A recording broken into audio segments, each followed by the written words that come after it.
behind. Check the radio, pit crew is far from slow. The lights no longer yellow. Ready, steady, go. Crank it up. Oh, it's racing. Crank it up. Oh, it's racing. Crank it up. Oh, it's racing. Crank it up. Oh, it's racing. In love with the ride. Burning rubber smells real nice. Fuel it up once or twice. Come on, fast is the way to drive. Crowds all on their feet, not one bothered by the heat. Imagine them in the driver's seat. Checkered flag would be sweet. Crank it up. Oh, it's racing. Crank it up. Oh, it's racing. Crank it up. Oh, it's racing. Crank it up. Oh, it's racing. Everybody get ready. On your feet. Here we go. 3, 2, 1. Crank it up.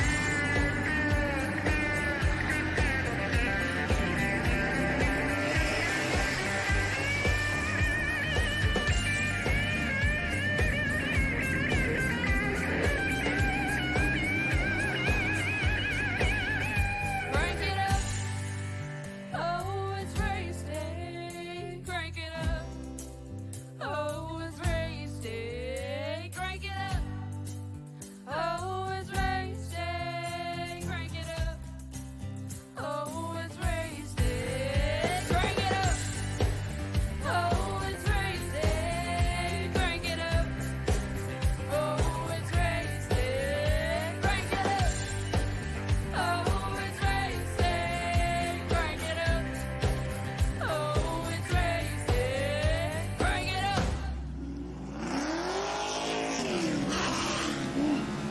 Well, boys and girls, ladies and gentlemen, it is time now to bring short track racing back to its roots and back to the playing field. Welcome to Richmond Raceway here in Richmond, Virginia, at tonight's showcase of Spartan Logistics Management LLC iRacing IROC Challenge Series.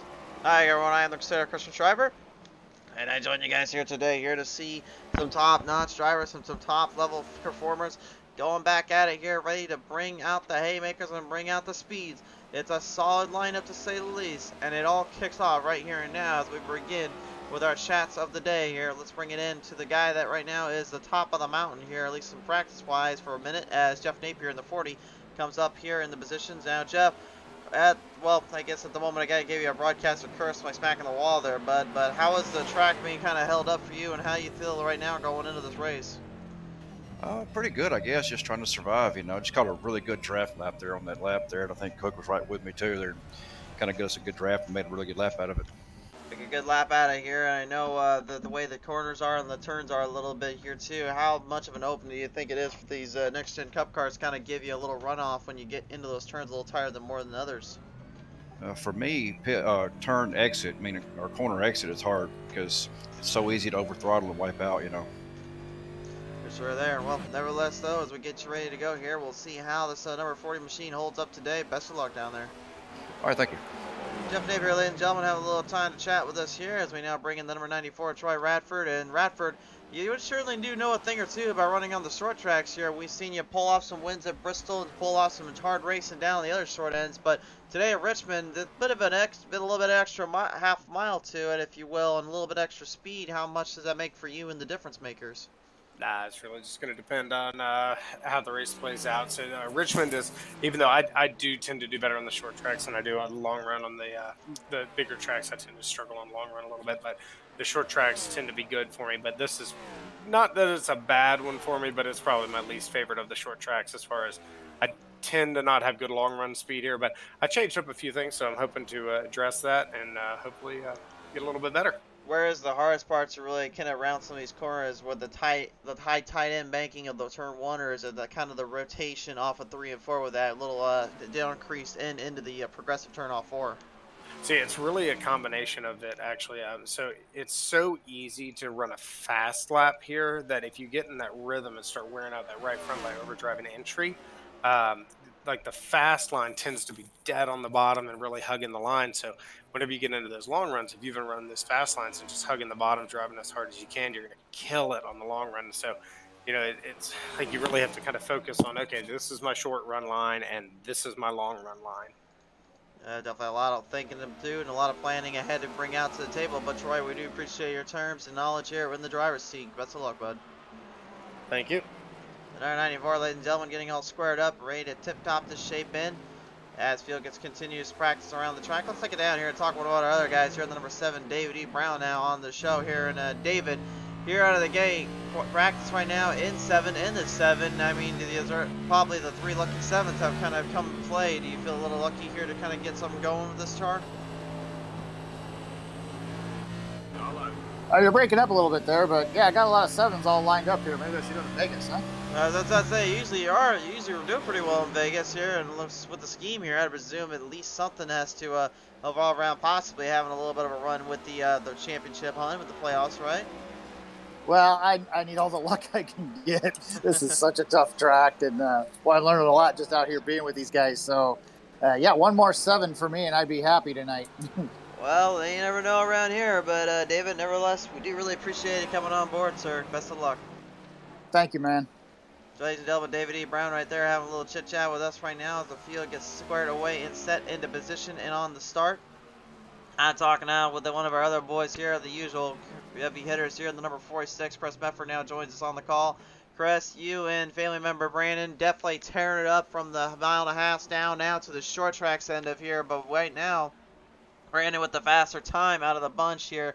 How much does that kind of set in for you and your crew as you get ready to go? I mean, we have fast cars all weekend. Anybody can set a fast lap. It's just maintaining the tires and the car to keep it underneath you. So it's going to be definitely a event-filled race.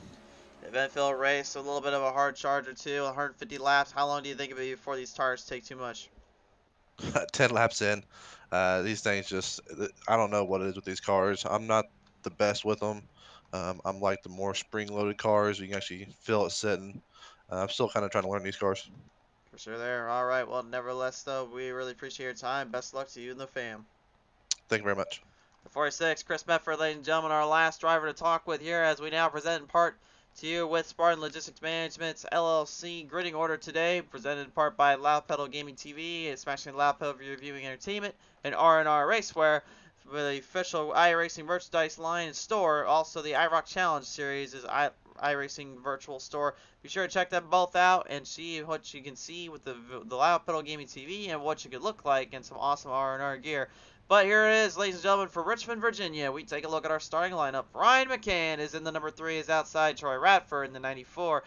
Row number 2, it's Kevin McCann. The 33 is outside Chris Mefford, number 46.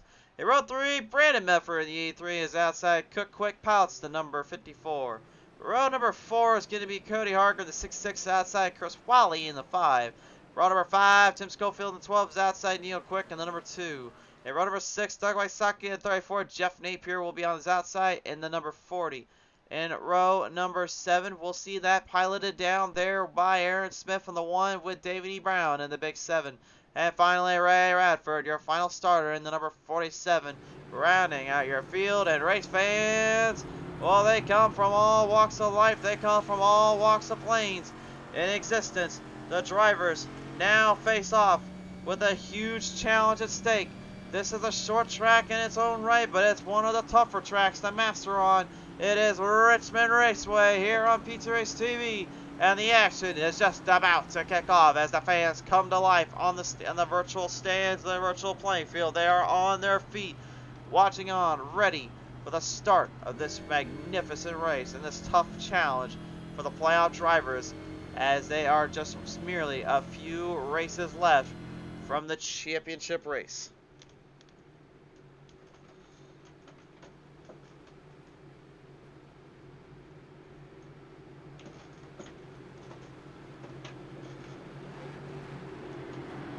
June 2nd, mark the date, mark the calendar, the final race of the season for these IROC boys, and they know as well as anything, they've got a lot of work to do to get there, but there's going to be a lot of time and playing field to come in play.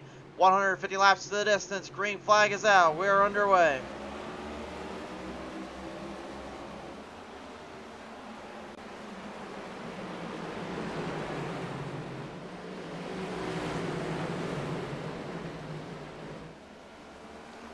And the best way to know who is a playout driver, who is not, just quickly look on the banners. You'll see green on the top end of that little banner area, as well as the bottom of their wing of their little spoiler ends there. That's where you will see the green tint. It'll be a little harder to find on David E. Brown's car, except for the banner there, but it is there. I can guarantee you that much. Fielding down in position here right now, moving to the chains. Tim Schofield, number 12, looking for an early lead down on the bottom of the 5 of Chris Wally.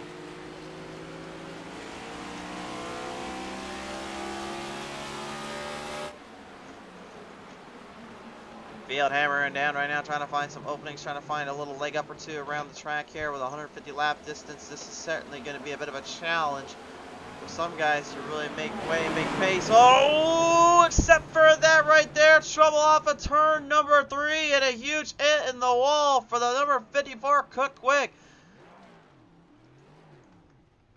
Well, I'm not sure if Chris Wally may have overshot that corner a little bit. Didn't realize where he was at, but the old short track racing mantra definitely going to be put into effect here. Let's find out what the heck happened here. My.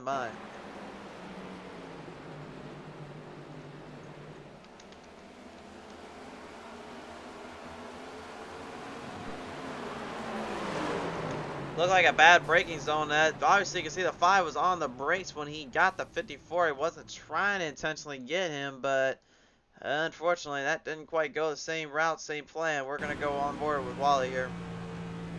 Presented by 5-Star Graphics. Here's your instant replay.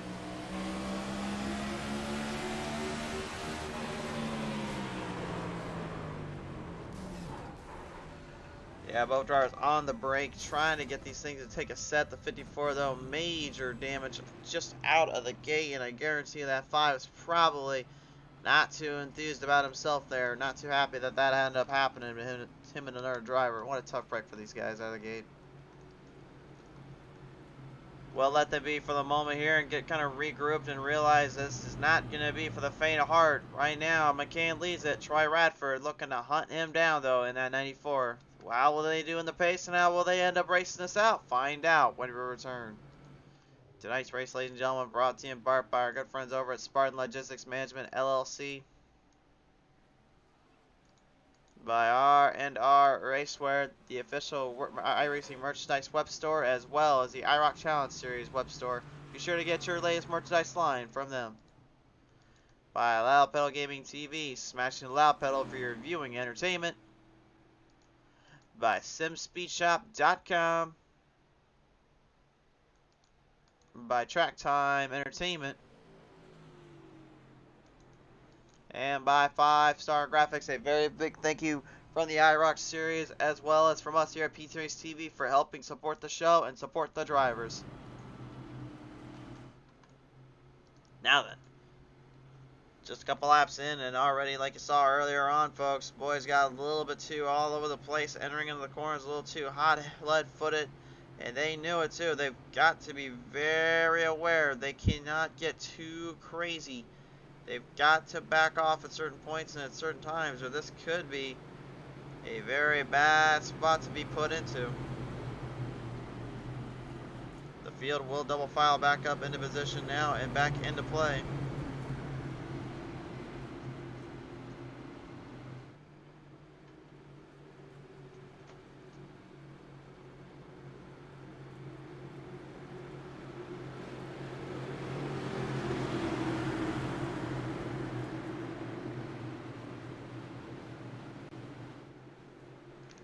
Down across the edge here, down turn number 3, down in turn number 4 here, and the 3 of Brian McCann will send our drivers back off into the distance. Green flag is out. We're back underway.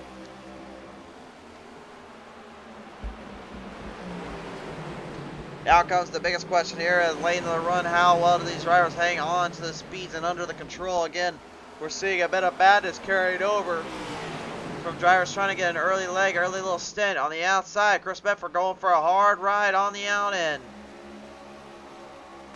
Outside looking in, the 46 of Medford trying to get back into this points race, trying to get back into this championship hunt. A win today would certainly help seal away some positions and help kind of seal some of those gremlins down there. He's he's had some bad luck here on the PT Race TV before. He's looking to change that by simply just going out here and racing his race. Timing, persistency, and control is the name of the game right now, and that is what these guys are keeping a very, very close eye on.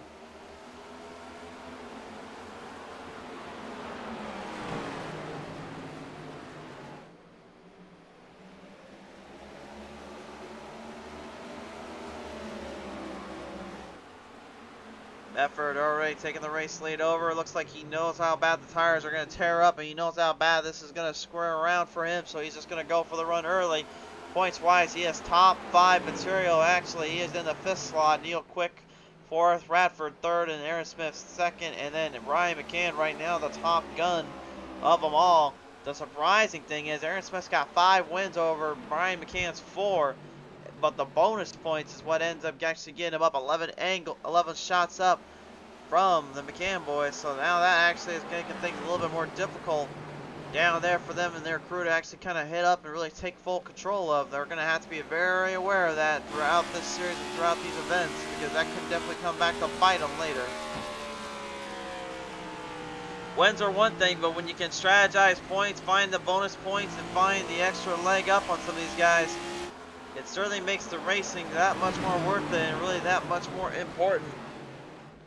Race win's so critical and so intensifyingly unique to every single division, every single kind of points racing background in iRacing, as well as IRL stuff, and of course our own end as well. We've seen here on PT Race TV before, and it's been quite a bit of a chance here too for these guys to make up the ground and make up the times here. Aaron Smith looking to try to do that right now, as he pilots the number 1 right up on the side there. Tim Schofield. Schofield trying to hold him back. Ain't quite able to do it just yet. Neil Quick next on the hit list as we go on board.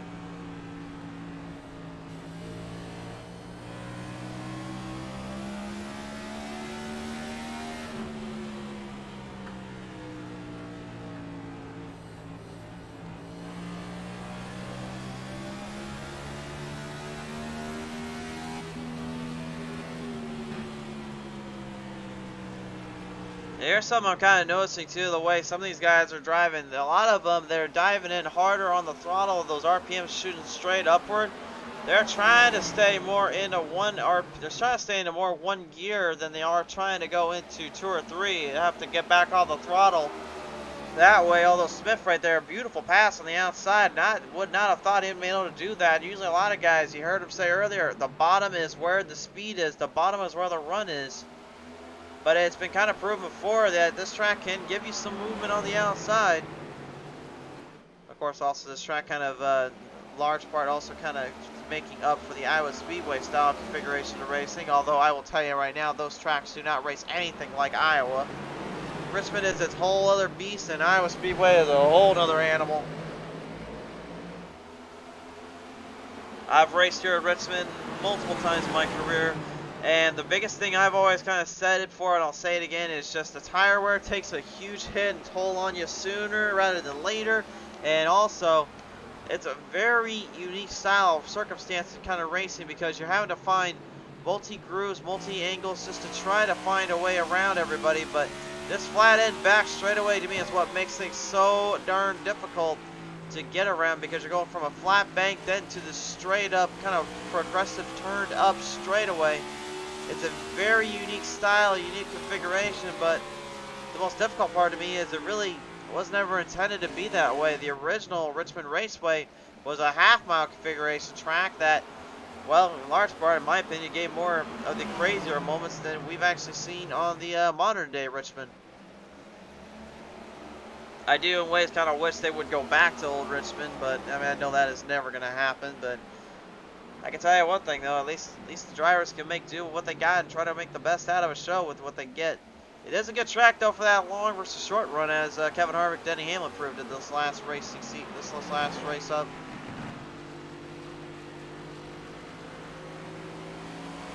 Drivers right now just trying to get a little bit more under control, trying to get their feet wet and get their tires underneath them.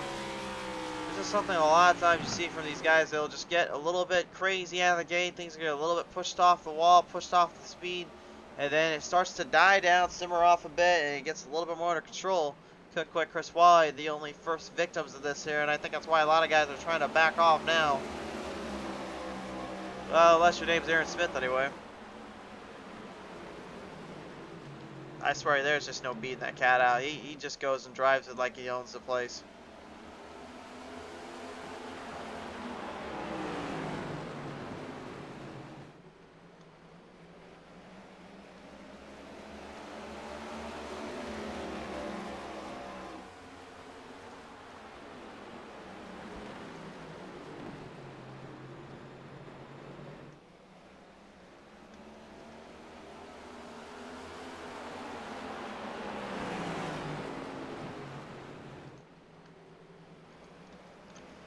So much writing on the wall right now. The 3 and the 1 in a hot dog fight here for not only supremacy in the points, but also supremacy in the championship race. The 3 of Brian McCann looking to be the first driver, or Aaron Smith looking to be the first driver to finally have 2 champions in a series like the IROC Challenge Series. McCann won in season 2. Aaron Smith won the very next season in season 3. Here in season 4, it has been an absolute shootout from all angles, from all ends of the spectrum. Neither driver has given an inch to one another, and they don't care for each other very much when they're racing each other.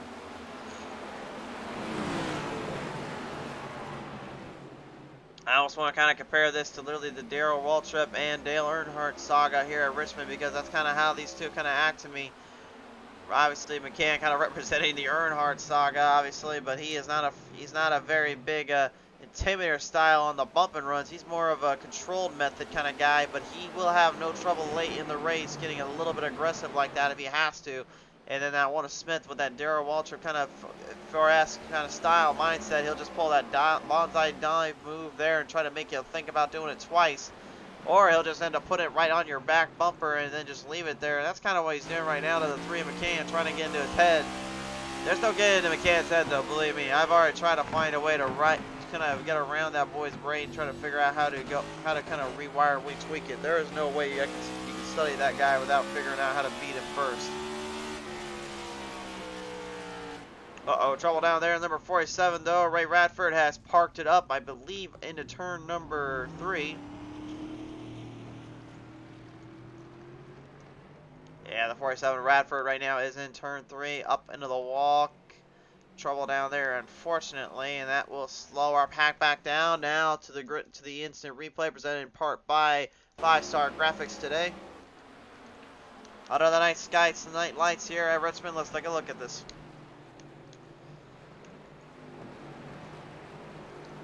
Came right off the corner there, had some great speed, had to back off, trying to get out of the way of the 5 Chris Wally, and man, Chris Wally just cannot catch a break today. Actually crashed on the back straightaway, not the front stretch I had to conclude. And Wally, man, I'm telling you, this cat, he may be in for a championship hunt, but Richmond is not being kind to him today.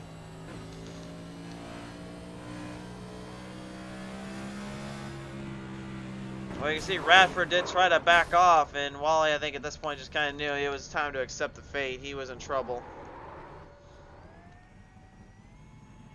In some ways, I guess it's kind of redemption there for Cook Quick, but I don't think Cook was really needing to have him get that kind of hit in that smack dab in the middle. So, what a tough break there for the 5.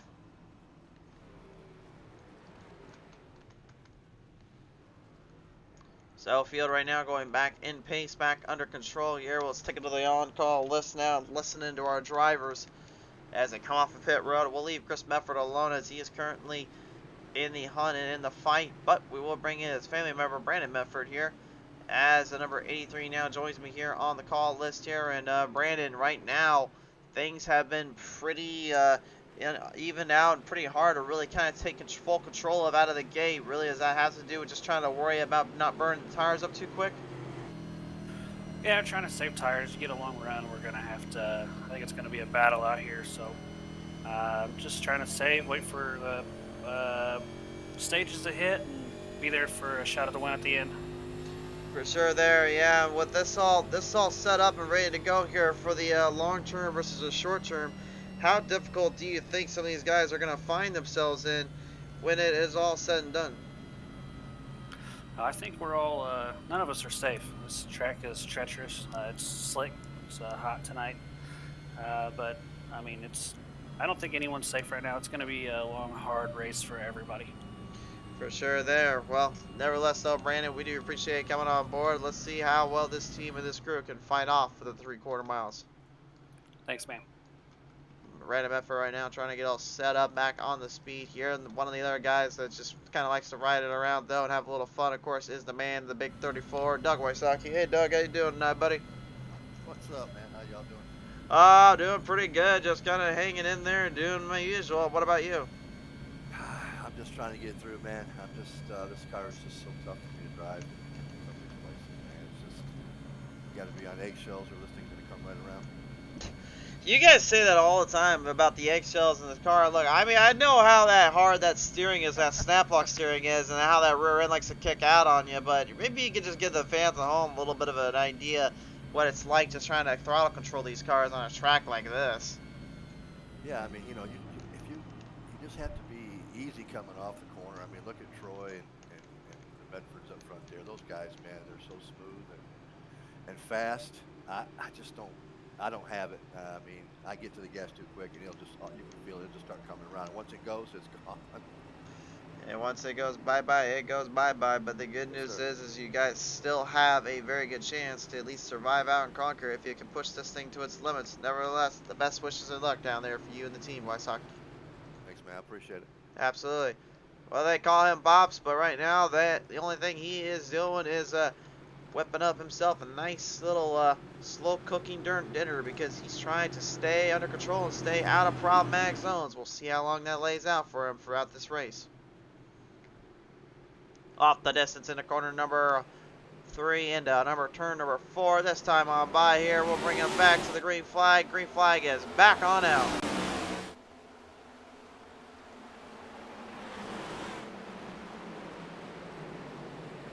Straight line right into turn number 1. And it is Mefford with the advantage. Radford right behind him with Smith and McCann following in pursuit.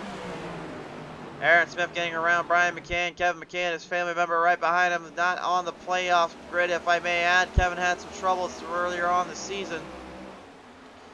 Wasn't able to quite bring it out of the battle box or out of the pit box area too many times and get it onto the racetrack. And unfortunately, it cost him dearly throughout the season.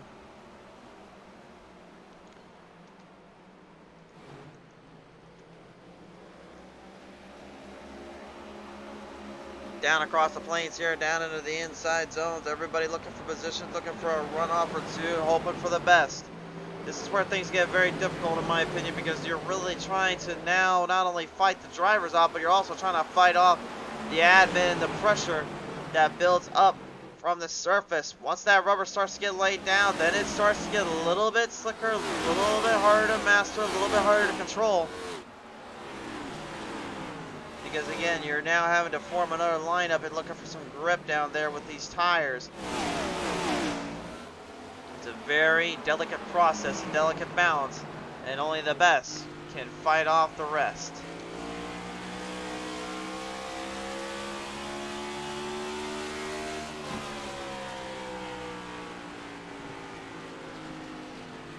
Aaron Smith, yeah, he's getting very close to making Radford think about this one a little bit. He wants to put that bumper to him, but at the same time, he's trying to back off, give him some run, give him some leeway. Brian McCann, though, just kind of looking on, a spectator and all this, just trying to see if maybe there's an opening for him in a little bit. Well, he'll certainly get that chance now. Look at this, the one down to the bottom, Radford. Opened the door up, now comes the 3 of McCann. Once you get stuck out on the outside line, then you're pretty much put in no man's land, and that's exactly what happened here.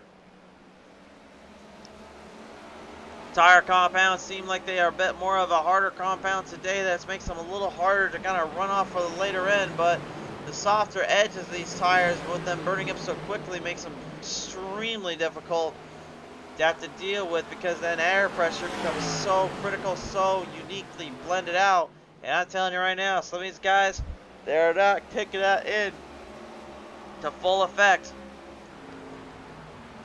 I think they're really just trying to cruise around more than anything. You're really staying focused. Fast times right now being laid down though, 22.51s around the board and 22.55s, 22.6s, 22.9s. Everyone had a fast time, was in the 22s. Nobody was anything less or lower. Not often you see that, but at the same time, it's not often you see guys really just kind of finding a one-line groove, kind of finding a little edged out angle and using it from there. Battle for the race lead here now as we're about 100 laps left to go.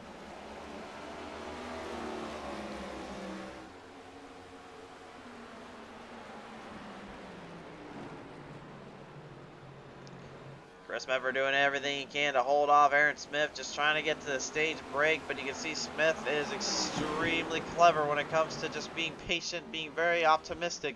Again, it's that kind of that Darrell Waltrip-esque mindset where he'll just put it right on your bumper and then just make you think about it a little bit. It's an all mental warfare in your mind and in your playing field, and these drivers know that. They do not like it, but at the same time, that's part of racing. And that is, definitely, for the namesake, it is racing, for sure.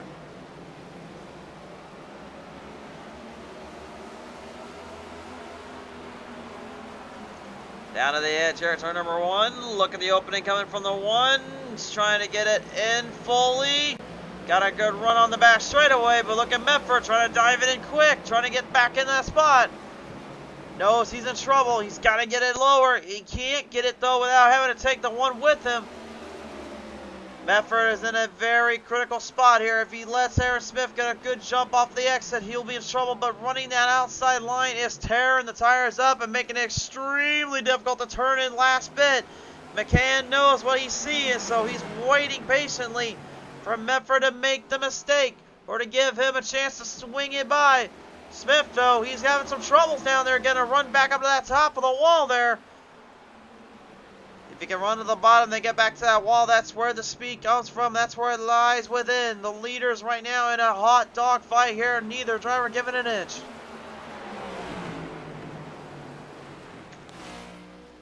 Coming off the edge here, down turn number 4. Once again, McCann watching on.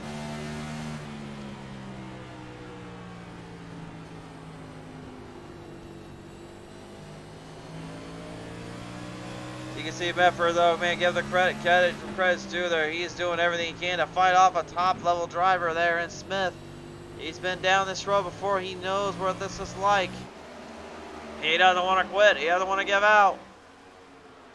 Medford going to try to dive it in deep again. Down to the bottom lane he goes. Straight shot. Shoots it for the run. Shoots for the momentum. But you can see the tires starting to fade. I'm seeing that right front start to dig in a little harder, and I'm seeing the right rear starting to sling out just a slight bit on the exits. It's not loose, and it's not sloppy. It's not sloppy moves or racing. It's just, unfortunately, he's tearing up a lot of equipment down there while Smith pretty much was playing with him. And now has a chance to get back out of here, managing to swing his way down below. Smith, that whole run, did not get around Medford. Pretty impressive stuff here from the number 46. Could this be his night? We will have to see as we continue on with this race, but so far he's definitely making it seem like he's a contender here. Kevin McCann's night done and over with. He's going to jump into the pit road end here today.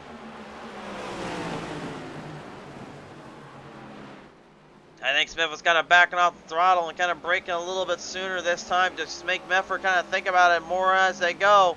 And he's going to try to do it again here. Troy Radford watching on with Brandon Medford watching in as well. He's seeing his family member get abused and punished down there as the tires take a full beat down here.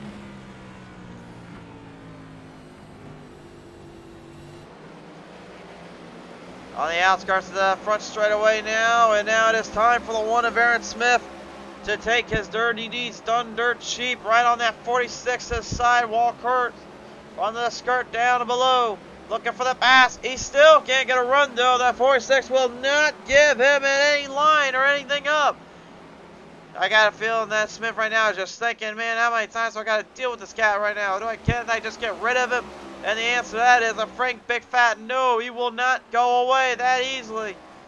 5 drivers now in for the race lead. Brandon Medford, Troy Radford, Brian McCann, Chris Medford, Aaron Smith, with Smith and Chris Medford battling hard for the race lead. Both drivers just going side by side, taking all ends of the spectrum into account. The rest of the field looking for some momentum from the reins of the run, but they're not getting it just yet. They're still a little bit spread apart.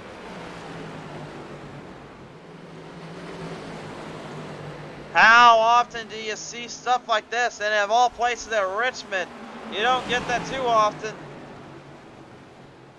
Richmond's been more of a one-line track and a single file kind of runoff zone, not usually with this double file nonsense. This is pretty impressive. And I'll give credit to Smith and Medford for their enchantingly magnificent control of the car, because again, I've said it before and I'll say it again, I really hate the way these things steer. That snap lock steering of this thing is just an absolute nightmare to figure out, I'm telling you. Down on the front end here yet again, and it's still Medford with a slight advantage on the outside. Again, you get a bit of an advantage with these next gens on that outside run, but again, when you get to the bottom, you then force the driver to tear up tires and tear up equipment, just trying to outrace and outpace them.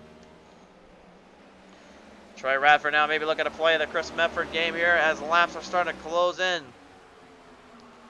If Medford can stay ahead of Smith, he'll be able to actually kind of out clear him in the pace zone for the pit road end. That's what I think he's hoping for here. He's trying to stay focused on that pit road stop. He knows that will be a very crucial part and detail for him later.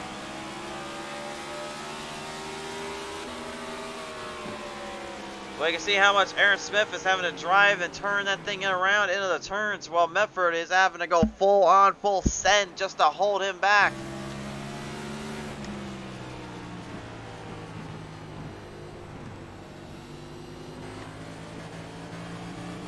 Listen to that throttle rhythm there, my friends. Impressive. Yellow is out, and that is for the stage break. And by some miracle, Chris Medford will outsmart and outlast Aaron Smith. What a performance by the number 46 as he takes the one of Aaron Smith straight down to the line and straight to the wire. Could this possibly be a bit of a showmanship there? Oh, I guess I spoke too soon. Looks like Aaron Smith just barely clips him on the front straightaway here for the yellow fly. So they are scoring Smith as your leader. But still, Medford though, really, I guess it really matter. He went in pit road anyway. But I'll tell you this right now, folks. If he can keep that up, keep that performance alive, that 4-6 might have something for that 1 and the 3. But how long can all this last? Find out when we return. Tonight's race, ladies and gentlemen, here is presented in part by our friends at Spartan Logistics Management LLC, by R&R Racewear, the official web store and merchandise line for the IROC Challenge Series, as well as iRacing, by Loud Pedal Gaming TV. We're smashing the loud pedal for your viewing entertainment, by SimSpeedShop.com, by Track Time Entertainment, and by 5 Star Graphics. A very big thank you in large part from all of us here at the PTM Racing TV studios, and as well as from the IROC Challenge Series for their support to the show and to the broadcast. A big thank you to everybody that helps keep these runs going. Aaron Smith, Brian McCann going to go into pit road later than the rest of the boys here. Interesting strategy to say the least. We'll have to see if that comes back into effect here late in the runner. That is going to be a bit of a mishap on their end. Nevertheless, though, the field will get squared back into place, back into the spot. Time to listen in right now with some of our drivers here as Neil Quick now joins us on the call list here. And Neil, right now we saw you kind of piloting and kind of staying in cruise control for most of that first stage. Will the next stage just kind of start to push up a little bit? I think we still got plenty of time. Just riding out here, Sunday cruise right now. For sure there. Now, I know, obviously, we heard earlier on a lot of guys and you yourself thinking that there's only about 10 laps you get on these tires. But with that being mentioned, when you get to the final 10 laps there and you sub for a set of tires, how difficult do you think some of these guys are going to be thinking about trying to really make a big move or make a big run for it? Well, tires are definitely key here, but I'm going to tell you, I need this thing to go green as much as it can. The way I've got this thing set up, it was just coming to life right there before that yellow came out. So it's built for the long run. Short run, everybody seems to be a little bit faster than me, or they're overdriving at this point in time. I'm not pushing it, but I'm going to ride there and have something for them at the end. Fresh tires and whatever the case needs to be.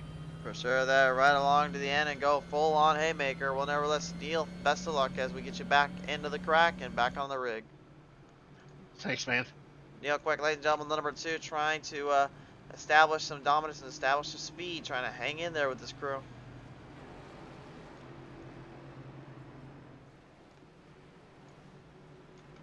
So field right now getting set back into place here. Looks like they're going to go gritting double filed up. Chris Mefford, you heard him earlier on say he had something in mind. He had something on that long run. Well, he certainly did, and he did definitely there. But again, now that kind of brings into another strategy point. Is this going to be the same circumstance late in the run, later in the race? That all boils down to his momentum, and that all depends on what he can deal with when he's got those bad fast cats like the 3 and the 1 back on his tail. Off a corner number 3, down at number 4, one more time by. Here we go, stage 2 initiated. We're back to the green.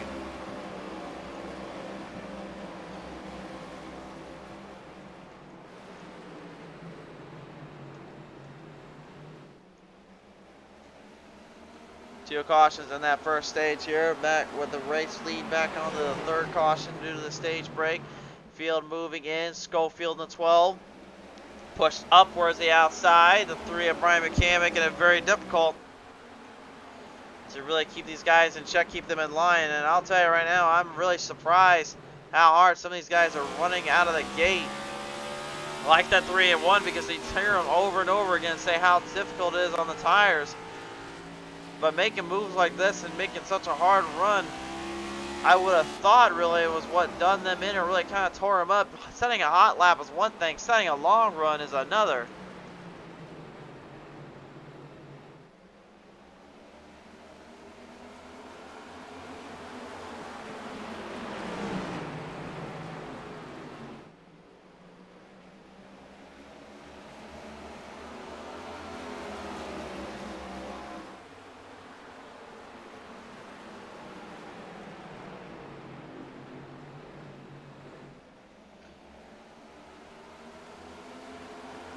Down the sharp edges here, the turns and onto the corners here. Field starting to make a little bit of a run down, a little bit of a fight off here. Looking for some openings, looking for some positions. Nobody giving out quite yet. We're just about halfway done with this race so far, and really, it's been interesting just to see kind of where everyone playing at, where they want to run at in this case. Some guys opting to go towards the bottom, some guys opting towards maybe a little bit more up the middle edge, but again, everybody that knows what's coming up ahead of them, they start to block, start to push up ahead. Has a little trouble down there from the number 2, Neil Quick. A little squirrely, a little sideways off turn 4. You heard him say earlier, I need this to long run out. Well, that one was not a long run out. That was a long run to the grass, if you ask me. He got very close. And speaking of getting close, looks like the 3 playing a little Earnhardt Intimidator style on that 83. Mefford sent sky high up into the middle ground there. Little Lubbert rubbing his racing, loving and taps and all that. Oh, problems down there for David E. Brown, the 7. He is up in the wall protection. Turn number 2, backs off, gives the opening there. Cook Quick managed to sneak his way around. But Troy Radford now staying ahead of Chris Mefford here as Mefford tries to get back at him here. Mefford, from my scoring end here, I've been told had gotten the second place points, so he'll have about only a couple of points extra in the bonus end here. It'll be about 3 points, 1 point for 3rd, 5 points for 1st. So 5 points already at Aaron Smith. That will help out his cause to take down Brian McCann, but McCann in this case still ahead of him in the moment. Could be a bit of a different story here later on. We'll have to see. The onboard camera here with Tim Schofield right now as he just kind of keeps it under cruise control, keeping it online, keeping it on charge. Remember, no instant repairs for these drivers. What they are given is what they race. That's all they got. And getting damage cleaned up on these cars is about as quick as watching paint dry, if you ask me. I mean, it's very theoretical, you can do it, but waiting that long is extremely difficult, and also you need a lot of time to do it. Bedford and McCann right now, deja vu. We just saw a minute ago with Smith and Bedford earlier. And they're going to do it again. Now, I will say this, Smith and McCann have both burnt tires up quite a bit, just getting up to the front, so Bedford being on that outside, now this to me is giving me another true test of patience here, and a test of strength for that 46. We'll see if it was a fluke that got him ahead of these boys earlier. Right now, I'm not seeing that. I'm seeing him really doing what I saw earlier, which is him holding off these boys. And he's consistently hitting that line in the middle, hitting that runoff zone, the runoff peak performance. And that's exactly where he needs to be. He's going to have to keep it going here. Jeff Napier, number 40. We talked with him earlier today here as we were coming onto the show. And, you know, you heard him say, he may not be in for the points, but he is certainly out to still prove a point and have a little fun. Chris Wally was doing everything he could to stay out of trouble and stay clear to possibly make a run for another seat, another bid into the rounds of racing in the playoffs, but unfortunately that 5 machine did not quite put into retrospect of the problems that he may run into when the number 54 Cook Quick.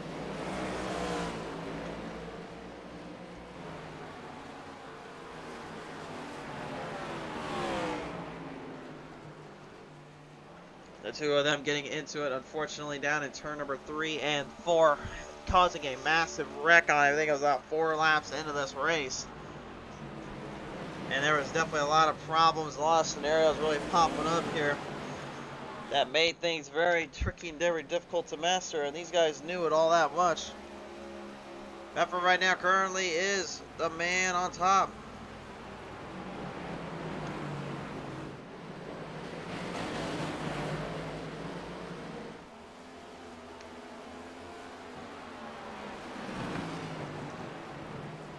Brian McCann right now moving in towards the bottom yet again. You can see he's trying, and I mean he's desperately trying to find a way around Chris Medford, but even when Medford gives him the bottom, he still outraces him. It's like in poker. He literally has everyone call his bluff, call him out, and yet he's like, I'm going to raise the stakes just a little bit. By about, you want to bet me 50? That's all right. I'm going to raise you another 50. I'm going to put out 100. And next thing you know, they're going to say, all right, we're going to go 100. All right, I'm going to raise you again. I'm going to go 150. You want to make that call? You want to make that 200 call? Huh? Is that what you're thinking? That's kind of how his lines, that's kind of how his mindset and logic is. And believe it or not, right now it's working for him, so I mean, I wouldn't change it. But eventually, that gamble and that bluff may come back to haunt him. He's going to have to be careful. Points-wise, though, definitely are going to be a big factor for him and what he's after, and I guarantee you, he's been trying to find a leg up and find a run off on these guys, trying to see if there's some way to hold them down. But it's just kind of funny to me that in the sea of yellow, you've got the blue boys there in Medford and Brandon Medford, or Chris and Brandon Medford, excuse me, both guys doing an incredible job here, hanging on and really taking full aim and control of this race. Now, I know Troy Radford is your race leader, but again, that's just here in the States. He got a pretty good run on some of these boys later. How long that run goes for, we don't know. What we do know one thing, though, is there is some battle still going on between the boys in the back. Neil Quick, straight dive, shucking and jiving it down to the bottom. Moves it hard off the corner, now looking up for the pass on the 12. So difficult to pass around here, as you've seen earlier, but it's extremely difficult to hold somebody down. And that right there is a textbook pass there from the number 2.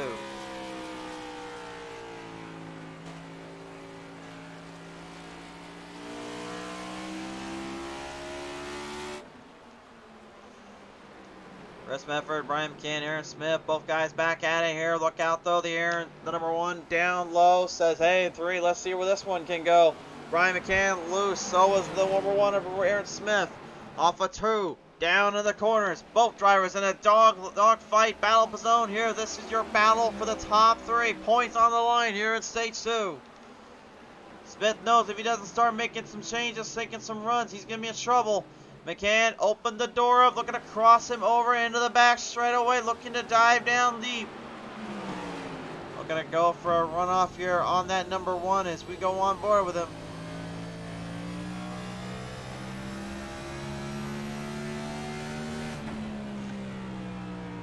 Kind of hard to tell from this camera angle, but you can just see how much turn is inside that number 3 camp. He's not trying to hit it hard, he's just trying to be very smooth, focused, and under control. That's pretty much why he's been so clean and consistent. Troy Radford right now, I mean, out of all the excitement, we kind of forgot all about the number 94. Well, currently, let's take a look at the points race right now between him and his camp. And really, he's kind of in a very little unique spot. He's in the top 3. He's below Aaron Smith by about 10 points. Now, with that said, being only down by about 10 points can make the biggest difference overall for the long haul. But again, that does not mean he's going to be able to stay in clear of that and stay clear of problems later. He's going to have to stay focused and keep himself under control and under the eye here because he's starting to lose a lot of speed. Let's take a look at lap times here. As he has made his way around Ray Radford there in the number 47. Lost a little time there going around him, and you can see he was losing time there on lap 80 just to stay ahead of the field. Makes you wonder, are the tires starting to take a bit of a burn off? Are they starting to get tore up a little bit? That is a good question. I don't think we know the full on answer to. Let's take a look at lap 92. And another gain for Chris Medford. Maybe there's a slimmer of hope down there in that 46 camp, but the 1 of Aaron Smith and the 3 of Brian McCann trying to turn right back up. Looking for a full-on tag team action, a little bit of a battle off zone. Every driver looking for what they can, trying to find what they can get. Well, and also right now that 54 Cook Quick, you can see playout driver material, but unfortunately that car maybe not so much. That thing has been through a war and back, and it's all because of one little incident. Really just kind of a racing ordeal, if you will, entering in turn number 3. There again, really wasn't much he could do, really much anything anyone could have done, but I guarantee you, in his mind right now, he just wishes he could go back and take that lap back and try to do something a little bit different, because that car took a huge hit into the wall, smashing literally the rear end and the rear wing off that thing, and it made things extremely difficult to deal with later.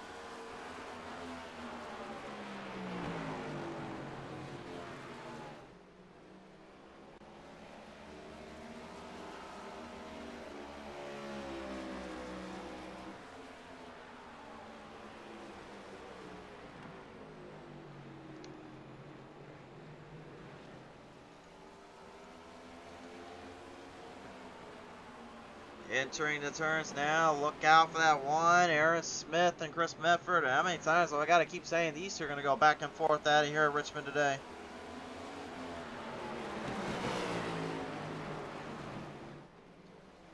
It literally just seems like a back and forth affair, to say the least.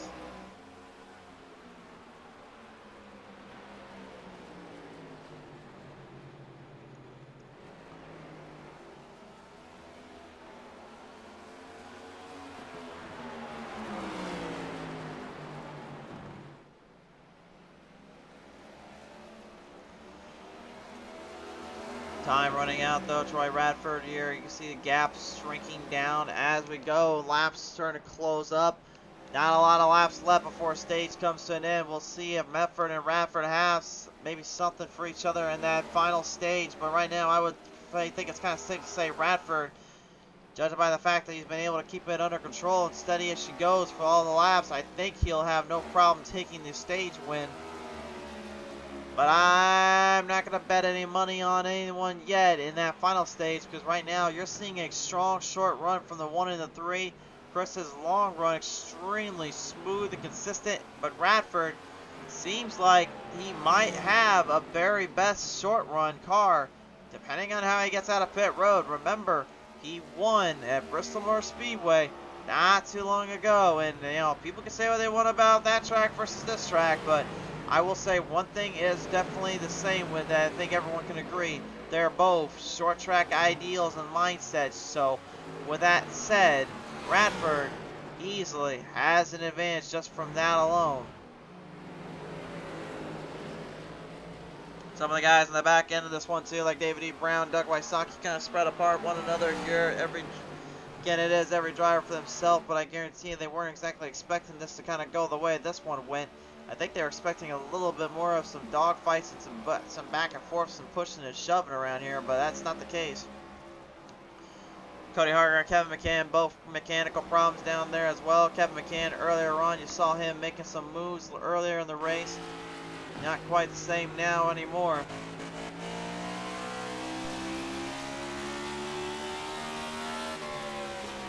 And if I'm not mistaken, I think Troy Radford actually has gained some time back on Medford and the rest of the boys behind him. So that tells me one thing is for sure now. It looks like Troy, well, as I was saying, that might really be getting a little more speed back, but I think he just lost it coming off one of those turns there. There's about a 2.2. Yeah, he's still got a good gap on him. He's getting good runs on the entries, but his exits are not the same, if you will. I don't know. It's kind of hard to tell because he seems like he's going back and forth between gaining or losing.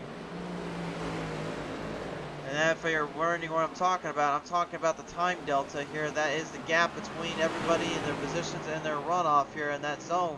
And that's exactly, it seems like what Radford's up to here. It looks like the track is starting to get a little bit of that tire wear down on the track. It's not looking like it's getting enough of the rubber laid down. I think they need a little bit more before they can really start to make something big out of this. But the rubber does seem like it's kind of coming off the ends here. Maybe a little bit more than maybe they were hoping. I mean, a little bit less than they were hoping. Maybe they were wanting a little bit more, I would say. If I was them, I would certainly be in that mindset. You can see there is a slight little indentation entering into the turn. It's just not necessarily coming off where all the rubber, in my opinion, should be.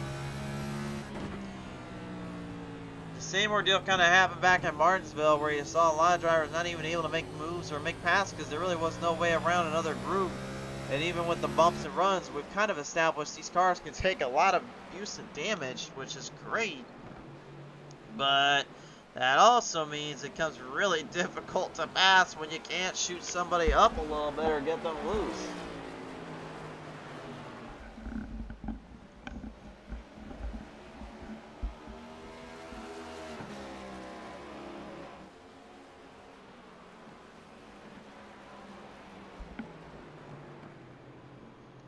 Yellow flag is out now. Stage break comes to a close. Troy Radford will take this stage, and I don't think there's any question on that one.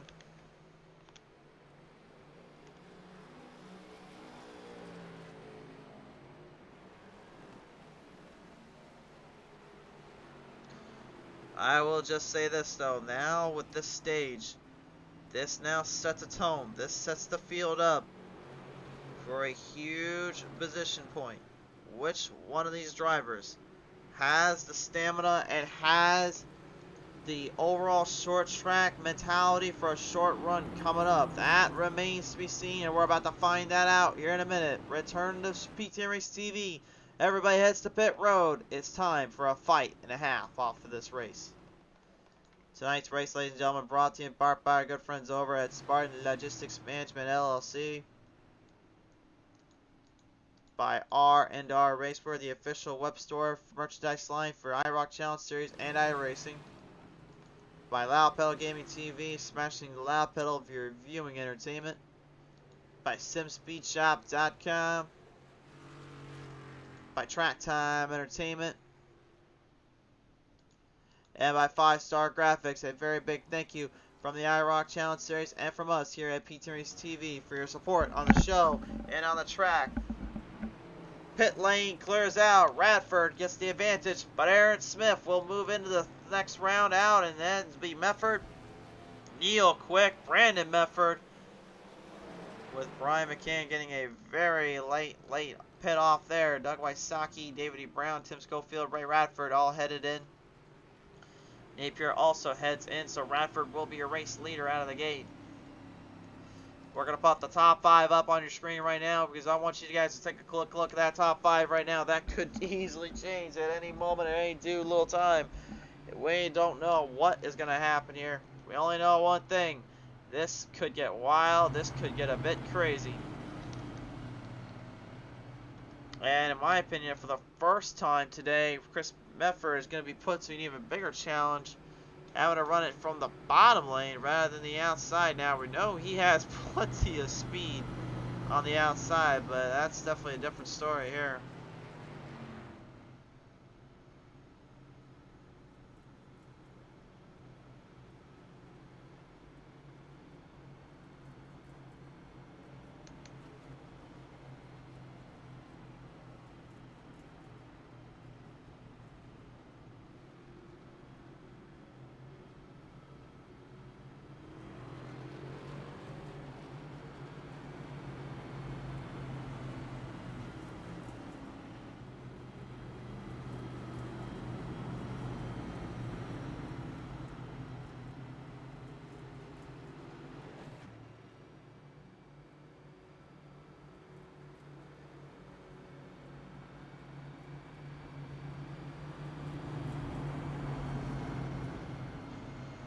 The stage is set, the field is ready to go. We are excited. We hope you are here, still tuned in with us here on Peak Trace TV. If you're new to the show, never been with us before, feel free to hit that like and follow button here on Facebook, and or our YouTube. Subscribe there, live action coverage there from other race venues and shows.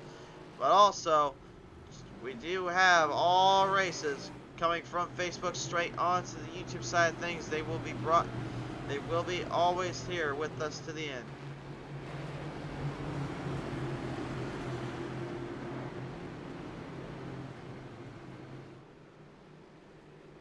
And so time has come.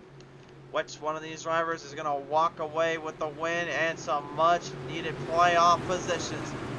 Troy Radford looking to avenge what he feels was a bad win at Bristol Motor Speedway a couple of weeks ago. Just about a month or two ago. Now, with a chance to win at Richmond, to the green we fly, high in the air, we're off.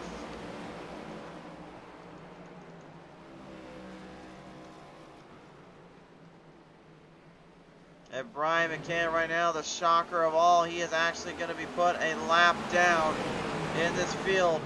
That's going to hurt his overall points get, his overall points lead. He's going to need some help and a little bit of workaround from these guys in this case. I believe this was due to a penalty he suffered earlier on. This is not a good sign for the 3. The one of Aaron Smith knows if he can win this one out, he'll have himself a field day and a half with those points and also with the overall picture that lays ahead of him.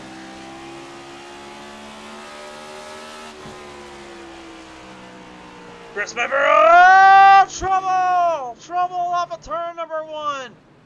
Great save by the 46, not ending in the wall, but lost a lot of positions just from that little move.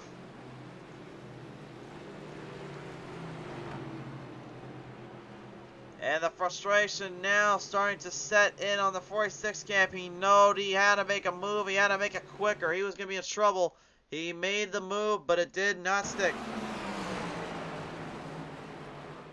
Watch this. Came right off turn number 4. Got some great speed. Entering in turn for 1. Watch that move. Beautiful move down the bottom, but a horrible rear end kick out. The snap lock steering gained the better of him. He had to shoot for the moon, though. He knew there was no other way around it. We're going to go on board with him.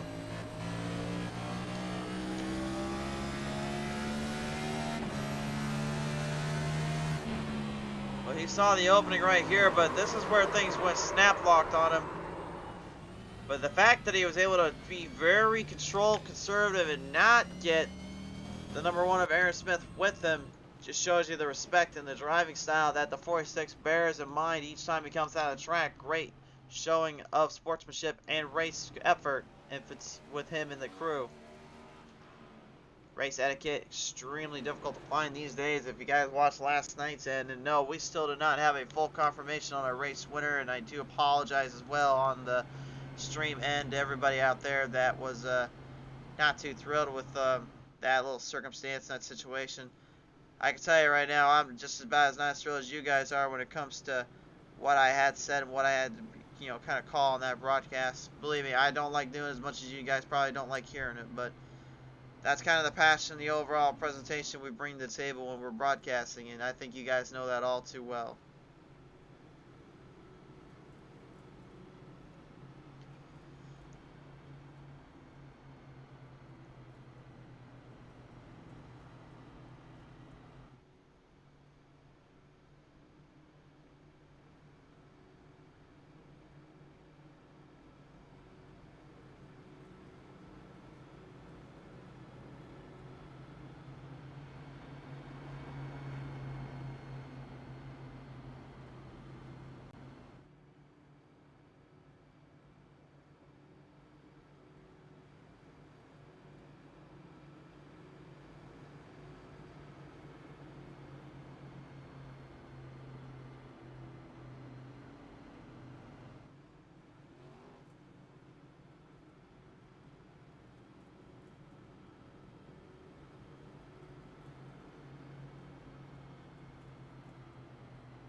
With just under 30 laps remaining, Troy Radford, Aaron Smith, Brandon Mefford, Neil Quick are all in this hunt.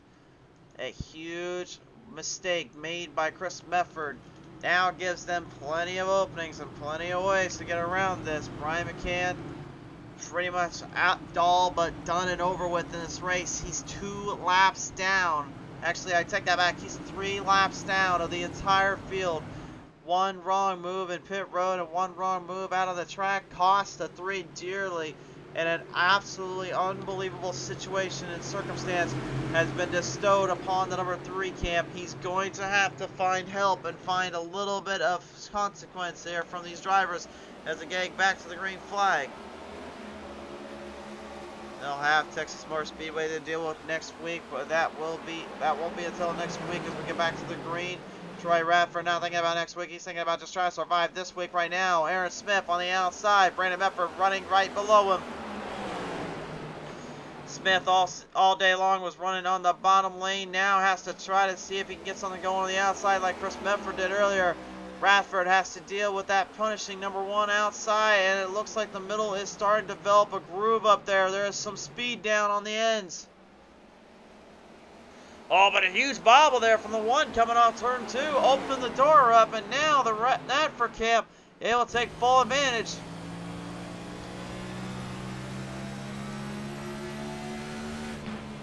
Brandon Mefford right now looking for an opening, looking for a quick shot around this track, looking for some angles to hit up from. There is so much at stake, so much on the line. Drivers right now just trying to hope for everything they can, trying to hope for the best. Jim Schofield, really the guy that's been kind of clamored and passed on by as just another driver today from these boys, is now in pretty much a very little awkward spot as the 46 Chris Mefford needs to get around and to get back into this race. Oh, but that's not going to help him at all. Here's trouble off of turn number 2. He spins it this time. Into the wall he goes. Yellow is out.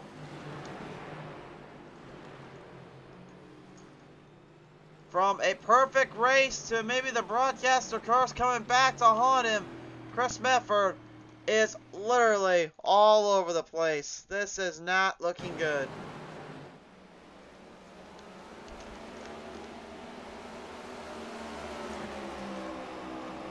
I critiqued him earlier on saying how well he was doing, and I think that might have been enough to just give him all sorts of problems and headaches now.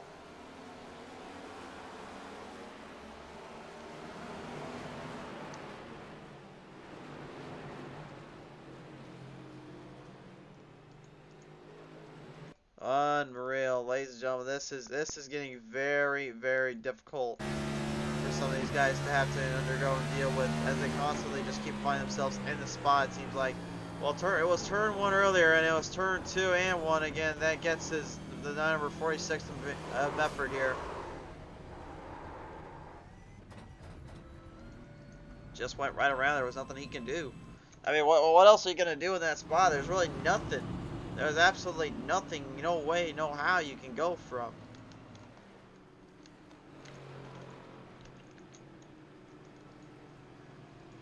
Apologies for that technical difficulty screen popping up on your end here, folks. But we're trying to get rid of that little glitch we got going on with this frame rates. There we go. Finally got it out of there.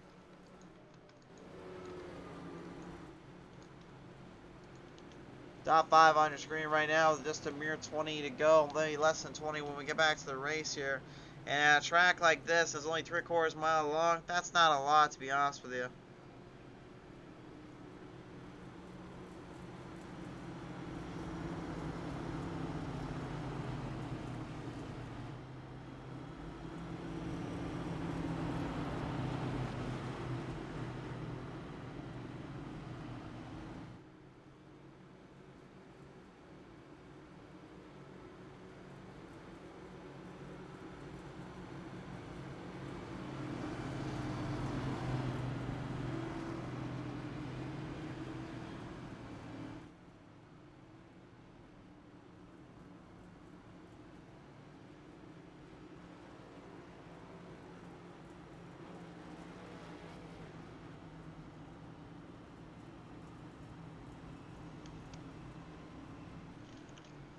So, with this set, driver is not set in stone, obviously, because we are just still vastly approaching the end of this race.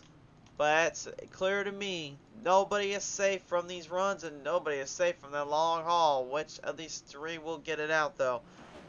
Brandon Effort's going to be put in a very unique spot and ordeal. He has a chance to kind of get up ahead of Smith and actually take on Radford, but it's going to be very difficult, knowing that Neil Quick is also in that fight and in this battle. Anybody's guess with this.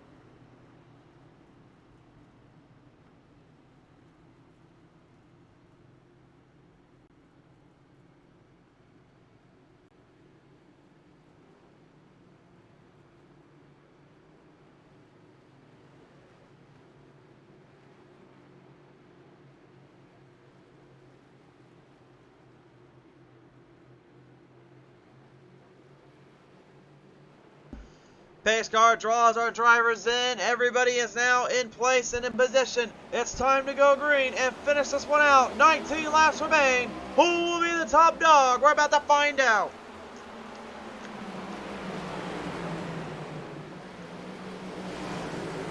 Drivers shoehorned around looking for positions, opening up some gates, opening up positions, looking for the shot. That one little kick in the arm is all you need around here to make something big happen, and you're seeing it happening right now. The one of Aaron Smith going outside again. Brandon Medford holding him on the bottom, though. Smith is struggling, and I mean he is struggling to get this car to drive hard off on the outside. He is getting way too loose and squirrely, and Brandon Medford definitely going to make it easy on him. They'll have to give him possibly a bump and a run, a little kick in the arm, or a little kick in the nudge, if you will, to try to get around him. And especially with 17 laps to go. This is anybody's guess on that one. Timing the shifts, timing your spots to shift in and out is now going to be extremely crucial. Most drivers are going to stay in the 4th gears, though I don't think you'll see a lot of 5th gear used up here. The higher the RPM they can get constantly, the more they can keep the power and the speed under that motor and under that engine. That's exactly why they are doing what they're doing right now and keeping a very close eye on it.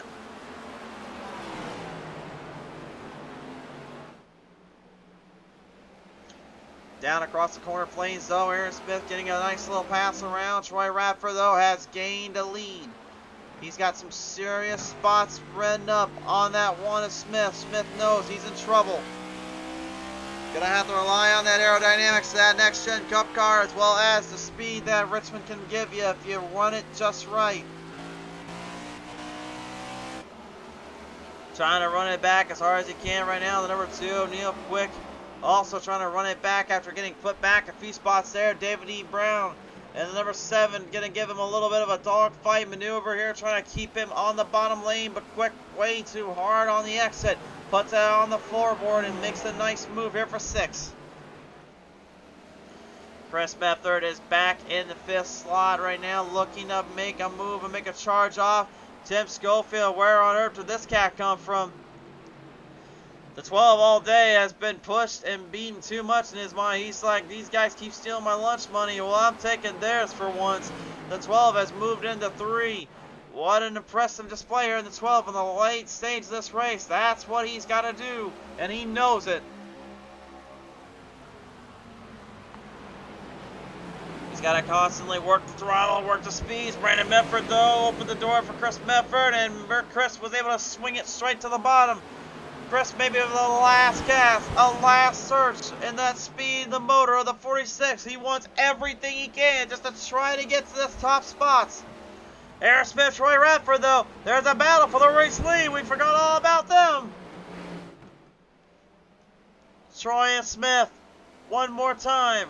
Which one gets the better of the two? Radford's trying to hold the outside line like you saw Chris earlier on do. But at this point, Aaron Smith has had enough of it. He's going to the bottom. He stays to it and engages his strategy, working extremely well right now. Radford may have abused and tortured the tires just a little too much. Aaron Smith with a solid lead developing. He's starting to get better exits on the corners, getting some good runs in the straights. Radford desperate. Getting very desperate with only 9 to go. He's trying to find a little leg up or two, but Smith is not giving him any help. And back in the back, this cat, man, the 46, Chris Mefford. He just has no quit, no give, no nay, no how, no way, Jose. They will come through the field, marching from the outhouse back into the White House section. He goes into the 3rd slot. Absolutely impressive stuff from these Spartan iRacing IROC drivers. Nobody giving in. Nobody wanting to quit. That is the true heart of a driver. Don't give in. Don't give out. Just keep on going. And if the car will hold on, you can last out long enough. 7 laps to go. Aaron Smith, though, has started to develop a strong lead over the number 94, Troy Radford. Radford's starting to fall. He's fading constantly, and he is fading extremely bad. Smith knows this, and he's making full use of it. A bump and run, entering off 4, but the 2 is not able to get the 83 to go up anymore to the outside. The next gen taking its toll and taking its beat down on these guys, giving them some troubles late in this race, but definitely taking the punishment.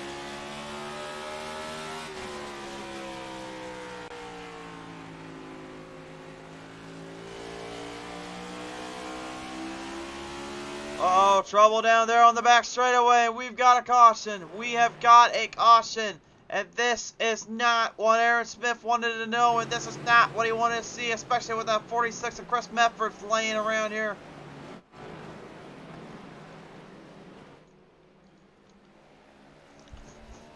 Cook Quick was the one to bring out the first caution here with help from Chris Wally. Now, he may have just brought out the final caution. But what happened here exactly remains to be unknown until we visit the P2 Instant Replay. So presented in part by 5 Star Graphics. Here's a look at it. Overshot the corner off turn number 2 there. And you can see that was definitely a bad ordeal there. He could not get the car to square up. try to refire and get going. It was too little too late. Caution was already out. And Aaron Smith now finds himself in a very peculiar situation. Uh-oh, wait a minute. Chris Medford. He's going into pit road here. I don't know if this is going to be for fuel, or for tires, or what he's up to. We're going to keep our eye on him. Oh, him and Brandon Medford, though, I think they're taking tires. I think they're taking all 4 sets. I think they've got a very unique strategy about to be put into place. They'll fire him off. But now they have to deal with lap traffic in front of, they'll have to deal with traffic, not, excuse me, lap traffic, but traffic just in front of them here. I understand what they're up to, and I understand their mindset here, but I mean, if I'm Chris Medford right now, I don't think I would have made that move. I think I would have stayed out and tried to bring the heat and bring the haymaker at that 1 in that 94. I don't know how smart this is because they're going to get put back in 7th and 8th. They've got to get around Radford, Brown, and Quick. Then they can get to Schofield and then the other Radford and Smith. This is a very peculiar situation, taking all 4 tires this really late in the race. We've seen it work before. We've seen it fail before.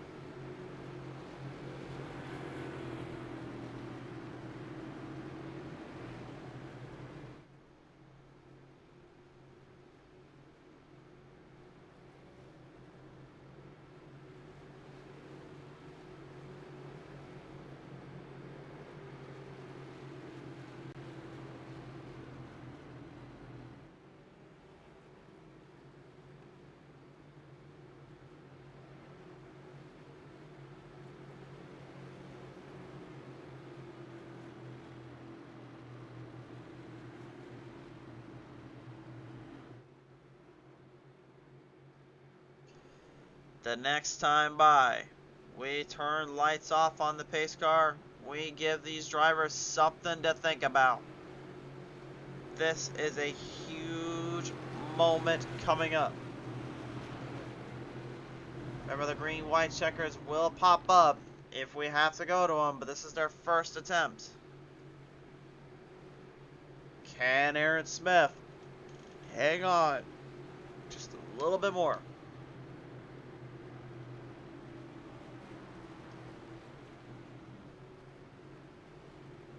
Troy Radford knows he is not good on that long run. He's going to need a very big push off to get that 1 beat. He needs all the help he can get.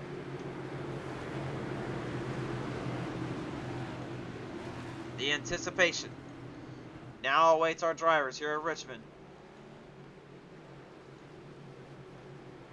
Top 3 will be interviewed with me right after this race here,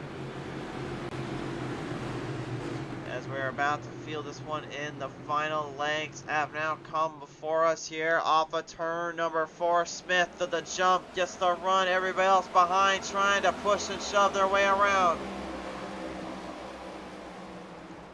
Chris Medford's going to get a great burst of speed entering into the turn 1. Holds his line down. Aaron Smith, though, is starting to escape with this run and get this racing speed intact. Bringing it straight out of turn number 4 to the white flag. This time on by Troy Radford, Neil Quick. Right now looking for one more leg up. Medford trying to get one more position at least. Goes to the little bottom. Takes Tim Schofield with it. Neil Quick, Radford, and all them looking for one more shot. One more opening. Trouble down there at turn number 2 for Jeff Napier.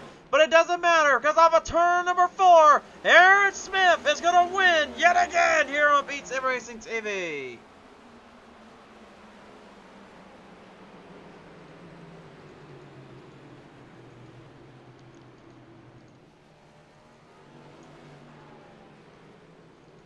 The official results now popping up on your screen. And strategies definitely are one thing, but a race win and a winner's circle check is a whole other. Add another one to the resume. This man simply will not be denied. The one of Aaron Smith is your race winner here today.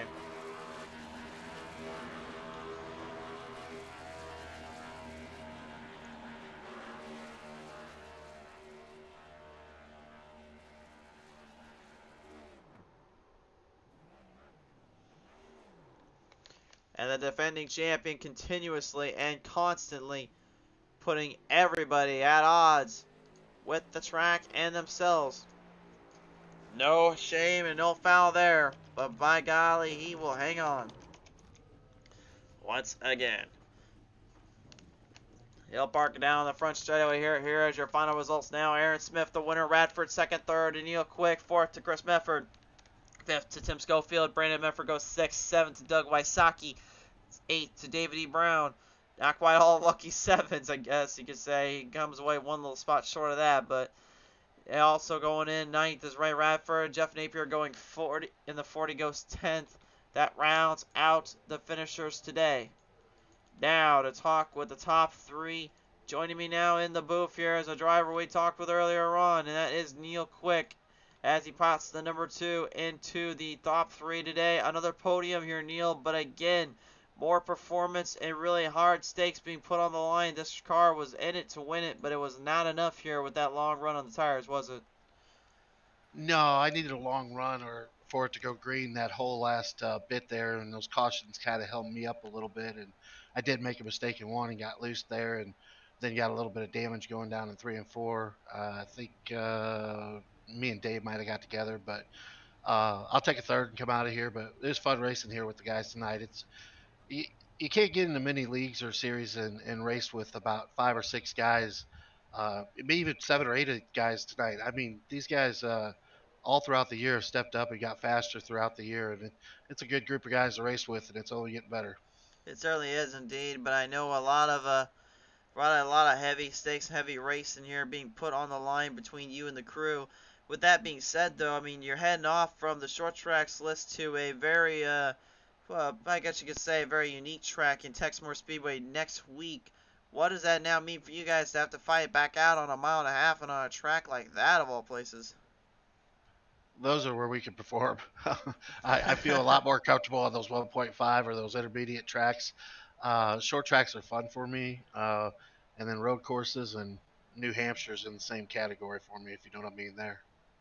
For sure there. All right. Well, at the end of the day, though, I mean, you will have be the one that performs and brings it all out onto the track. So we'll wish you our best wishes there. But at the end of the day, though, who do you want to thank you today for this one? Of course, my family allowed me the time to do this throughout the week, but Chris Wally, 5 Star Graphics, uh, Kyle Pendergraph, all the guys that put on the league, and of course the sponsors, Spartan Logistics, Sim Speed Shop, Track Time Entertainment, all the guys I race with. Look forward to it every week, and ready to get back after it for next week. For sure there. All right. Well, nevertheless, Neil, congratulations on our podium here, and we will have a listen in with you come Texas next week, sir. Congrats to Aaron and Troy on the race. Them guys were driving their butts off up there. Certainly indeed. Congratulations, Neil, on the third here, bud. Thank you. Neil Quick coming away third out of it all here, showing some love and sportsmanship to his fellow comrades. As Troy Radford here will come away second. And Troy, congratulations on our second place finish here, sir. But, I mean, really, this one looked like it was going to boil down to that long strategy versus the short strategy. And once again, Smith looked like he just kind of outplayed you a little bit with some of the help of those cautions, didn't it? Exactly. It was one of those situations where, I can't complain, coming away with the P2 after I think last week I was P4. So, definitely setting myself up well for this stage compared to last stage. But, it was a good call by him. Whatever I did, he was going to do the opposite. So, I hoped that I would be able to hold him off on the high side, but that couple of laps on the tires just made a big difference on drive off. So, didn't want to wreck it, didn't want to ruin a good finish. So, congrats to him on a great one. Kind of keeping it under control, kind of keeping it real with yourselves and as well as the track here. I definitely got to say it's very respectful as much as it is kind of shows the overall performance this league represents and wants to bring to the table. However, now, I mean, looking at it this way, my man, you two have a very unique little spot you're being put into. You guys are going to have to really start making or breaking it a little bit at Texas next week and throughout the rest of the season. How difficult is it going to be now to get some points going, really figure positions out as we get further into this? It's just gonna. I mean, it's gonna be tough because, especially looking at Texas, I'm not too worried about it since I've had two good races here. But the problem that I'm going to run into is like Texas and this, the mid-range tracks have really been where those top three guys, like the the guys who are really really good here, have been really excelling in the long run is where it's been hurting me. So, hopefully with a few changes that I've made with the rig and setup and all that stuff, it will help me in the long run. Really seemed to do well tonight, short of being on the wrong tires. But, we'll see. Texas is one of those tracks that I'm always decent at, never great. So, um, just going to come down to when we get to the championship and seeing what can happen. For sure there. Well, nevertheless, though, a second place finish for you and your crew. Time is starting to collapse in, but you're still hanging into the end. So with that in mind, dude, you want to thank you for this one? Of course, a big shout out, of course, always to Lucky Fin Project, as well as Evidence Based Mommy, National Kidney Foundation, all the guys over at Falcon Motorsports, as well as the sponsors of Spartan Logistics Management, and heck, all of the guys who actually sponsor the series, as well as run the series. Thank you, guys. For sure there. And Troy, congratulations once again, sir. Great to see you back in a podium and a second place spot, top tier today, buddy. Thank you. Troy Radford, ladies and gentlemen, coming away second out of this field here today. But, ladies and gentlemen, the man of the hour, the man, the power. He has it again. He holds all. He tells all. It's Aaron Smith in the one. Once again, another solid performance and another victory for you and your crew. This time on a short track side of things. Does it just seem like every time you get out on these tracks and on these areas, you're just finding more and more performances to use up? Oh, most certainly. I mean, I knew I was playing on house money after last week's victory, but I decided to take a couple risks this week with we had unlimited tire sets for some reason, so I figured if I had them, I might as well use them. Might as well indeed, and I know that was kind of the overall playing field as drivers that either had taken up too much of their tire, taken up too much of their car. Today it seemed like really you just kind of let things play into your own cards in your own hands, and that certainly did pay off in the long run, didn't it? Yeah, absolutely. I mean, everyone seemed to be running a higher line over the course of the long run. It was absolutely eating away their tires, so I decided to keep it against the yellow line, and I had that good long run speed, but didn't win either of the stages, which is a little annoying, but I'll certainly take the win. Take the win, get it all you can, all your way for the end of the season, and right now, chances are you could be going further and further into this one, Aaron, but nevertheless, as you walk away with a win here at Richmond and looking for that double championship crown, who do you want to thank for this one? As always, I'd like to thank the folks at the IROC Challenge for putting the show on, Golf Broadcasting, and all the folks at the Satellite Racing team for their support, and everyone for watching. Looking forward to going to Texas next week. Absolutely, Aaron. Congratulations, man. Well deserved here, sir. All right, thank you. Race winner today, and the number one, ladies and gentlemen, Aaron Smith will pop away with the W as he brings it home in his number one machine. We would like to thank again our gratitude to Spartan Logistics Management LLC, R&R Racewear, Loud Pedal Gaming TV, SimSpeedShop.com, Track Time Entertainment, and 5-Star Graphics for all their support this season, and to you fans out there for always continuing to believe and support our show and support this driver's case. Race fans, when we come back to you, will be tomorrow night, Backfire Sim Racing, and then Saturday, Citadel Rallycross returns to the show. It's all coming to a galactic end with two big races coming on Sunday night. Battle of Battle Racing League and the Dash for Gas IROC Series back in action. From all of us here at Pete Series TV, we thank you for tuning in. We thank you for the support. We will certainly see you guys again when the green flag flies.